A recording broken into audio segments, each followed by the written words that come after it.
안녕하세요. 레츠코피아의 피아짱입니다. 이번 시간에는 가명 정보의 개념에 대해서 좀 배워보도록 하겠습니다. 예, 그 가명 정보의 그 개념 부분입니다. 그래서 지금 그림에 나와 있는 것처럼 하단을 보시면은 왼쪽에 이제 개인정보라고 되어 있어서 그 성명은 홍길동, 그 다음에 나이는 32살, 전화번호는 5678로 끝나고 주소는 한글귀 10이라고 하면은 요거는 이제 홍길동이라는 사람을 하나 이렇게 그냥 딱 찍을 수 있겠죠. 아, 이거 홍길동이구나. 라고. 이렇게 되면은 요거는 이제 개인정보라고 보시면 될 것 같고요. 반대로 맨 오른편에 있는 익명정보 같은 경우에는 나이가 30대고 주소가 대한민국이라고 하면은 요거에 해당되는 사람이 예를 들어서 뭐 대한민국에 한 1000만 명 정도 된다라고 하면 1000만 명 중에 홍길동을 알아볼 수 있는 경우는 없다라고 보시면 될 것 같습니다. 그래서 거의 뭐 기술적으로 거의 불가능하다라고 보시면 될 것 같고요.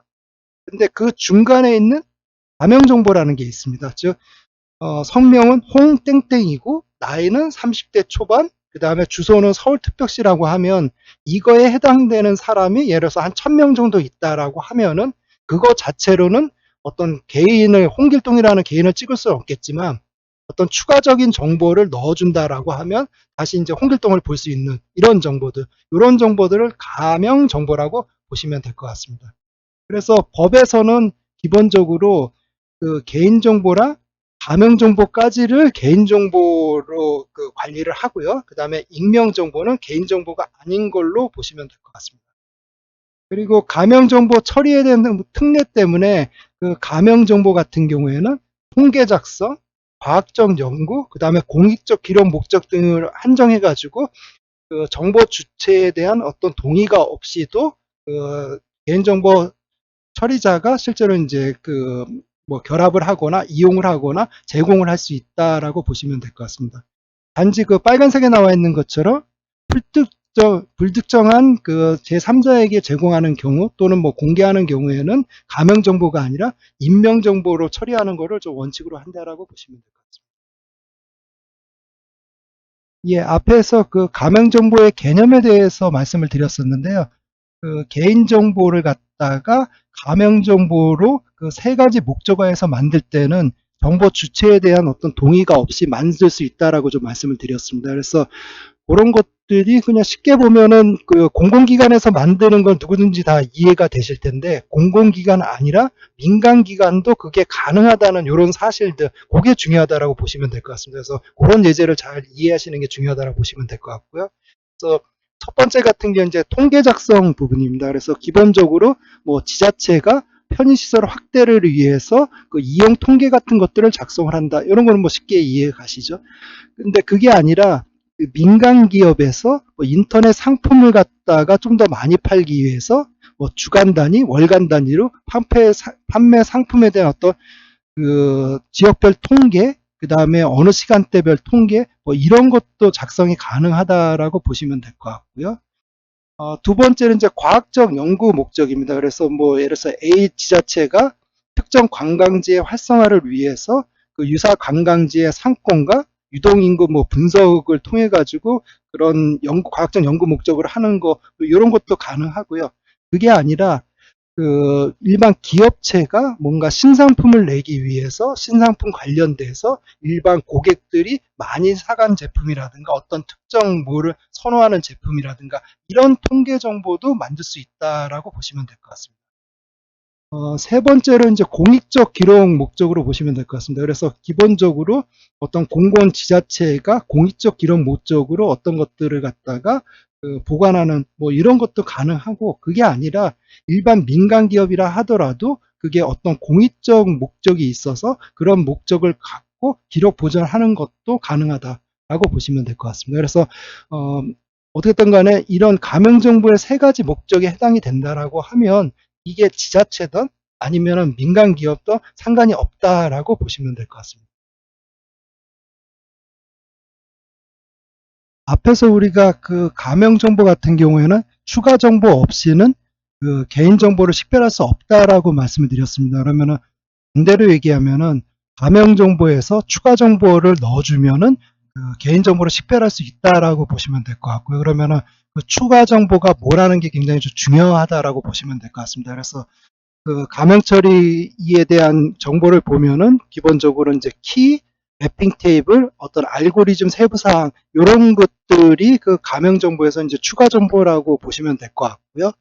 그 오른쪽 하단에 보시면은 그 기본적으로 그 예시를 하나 들었습니다. 그래서 기본적으로 김철수라는 사람의 어떤 전화번호가 있다라고 하면은 차256 알고리즘에서 그 개인정보인 김철수와 전화번호, 그 다음에 키라고 하는 키사 언더바 250316이라고 하는 키를 집어넣으면은 그 아웃풋으로 WD 어쩌고저쩌고 나가는 RWQ라고 하는 암호화된 그 정보를 얻을 수가 있습니다. 그래서 이랬을 때 기본적으로 그 개인정보를 암호화시키는 알고리즘은 샤256이고 키는 키사 언더바 250316이라고 보시면 될 것 같습니다. 그리고 기본적으로 그 식별 정보인 소유자랑 그 연락처가 기본적으로 그 암호화된 그 아이디가 나오는 WD 쭉 나가서 RW 키라고 되는 이 부분이 결국에는 이제 매핑 테이블로 보시면 될 것 같습니다. 그래서 기본적으로 그 매핑 테이블은 암호화되기 전이랑 암호화된 후를 갖다가 매핑해 준다라고 보시면 될 것 같습니다. 예, 다음은 비식별화 기술입니다. 그래서 기본적으로 그 원본 데이터를 갖다가 식별하지 못하는 어떤 처리를 한다라는 게 그 비식별화로 이해를 하시면 될 것 같고요. 그래서 비식별화를 할 수 있는 기술은 굉장히 많다라고 보시면 될 것 같습니다. 그 중에 우리가 대표적인 거 네 가지를 갖다가 좀 말씀드리고자 하고요. 그래서 첫 번째는 이제 가명 처리 부분입니다. 그래서 여기 나와 있는 것처럼 그 예를 들어서 일산병원이라는 데의 그 번호 체계가 311-00678이라고 하는 번호를 갖고 있다라고 하면 그거를 아무런 의미 없는 숫자인 6자리인 1, 2, 3, 4, 5, 6으로 이제 그 대체를 하는 그런 것들을 가명 처리라고 보시면 될 것 같고요. 두 번째로는 기본적으로 그 서울시의 어떤 그 주소 체계가 1110이라고 하는 5자리를 갖고 있다라고 하면은 그 뒷자리를 갖다가 110이라고 하는 뒷자리를 자르고 앞부분인 11까지만 가져가는 이런 것들을 갖다가 이제 삭제라고 보시면 될 것 같고요. 세 번째는 이제 범주화 부분입니다. 그래서 예를 들어서 53세라고 하는 어떤 그 나이 체계를 갖고 있다라고 하면은 53세 이렇게 기록하는 게 아니라 50대 이런 식으로 어떤 범주화 시킨다라고 보시면 될 것 같습니다.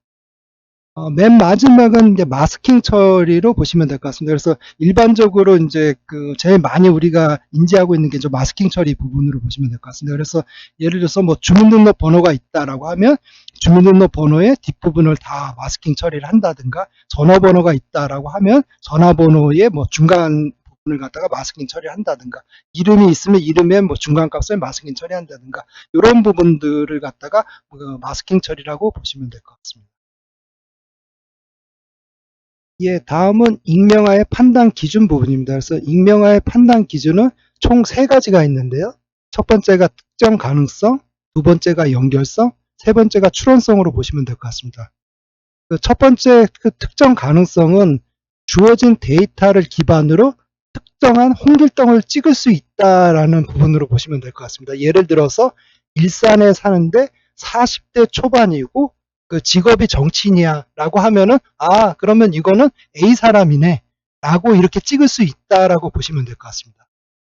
두 번째로 연결 가능성은 앞에서 얘기했던 가명 정보의 추가 정보 같은 것들 아니면 이제 그 매핑 테이블 같은 것들이 주어진다면 추가적인 어떤 외부 데이터가 주어진다라고 하면은 어떤 그 특정 일인을 갖다가 신원을 식별해낼 수 있는 이런 걸로 보시면 될 것 같습니다.